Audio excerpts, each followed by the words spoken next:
এখানে যারা দুই দিকে লোক পারাবার করছি, আমরা সকলেই অভিষেক দেবের সৈনিক।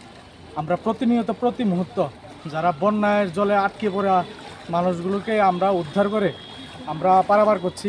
আমরা গত 3 দিন ধরে হীরাপুরও ছিলাম, হীরাপুরও রেস্কিউ করেছি। এখন আপনারা দেখছেন আজকে 2 দিন হলো এখানে জল জমে গেছে। তো বিভিন্ন মানুষ আগরতলা যাচ্ছে বা কেউ কোন রাস্তা এটা কোন জাতীয় সড়ক? আগরতলা সাবরুমগামী রুট। আচ্ছা, তো কাকে পারাবার করছেন আপনারা? যারা সাধারণ যাত্রী আছে বা বিভিন্ন কাজে আটকে পড়ছে, যেতে পারছে না। কত দূর কত দূর এই অবস্থাটা? তো 1.5 কিলোমিটার হবে। 1.5 কিলোমিটার।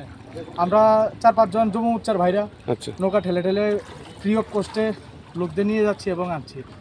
কতক্ষণ ধরে করছেন এই বিষয়? কালকে আমরা 10টা থেকে শুরু করেছি, সন্ধ্যা 6টা অবধি ছিলাম। আজকে 8টা থেকে শুরু করেছি। দেখে যাক শরীরে কতদূর যতটুকু এনার্জি থাকে আমরা চালিয়ে যাবো। জল কমার কি কোনো লক্ষণ আছে দেখতে পাচ্ছেন? বাড়ছে উল্টো।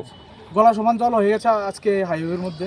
আচ্ছা, যে ডাবল রাস্তা আছে সেখানে বাইপাসটা গলা সমান জল হয়ে গেছে। মাতারবাড়ি সড়ক। হ্যাঁ, মাতাবাড়ি ডাবল লাইন। প্রশাসন থেকে কি কিছু সাহায্য করেছে? প্রশাসন থেকে পারাবারের কোনো কতটুকু রিস্ক হচ্ছে আপনাদের? কোনো লাইফ জ্যাকেট নেই, কোনো কিছু নেই? সেটা রিস্ক তো আছে।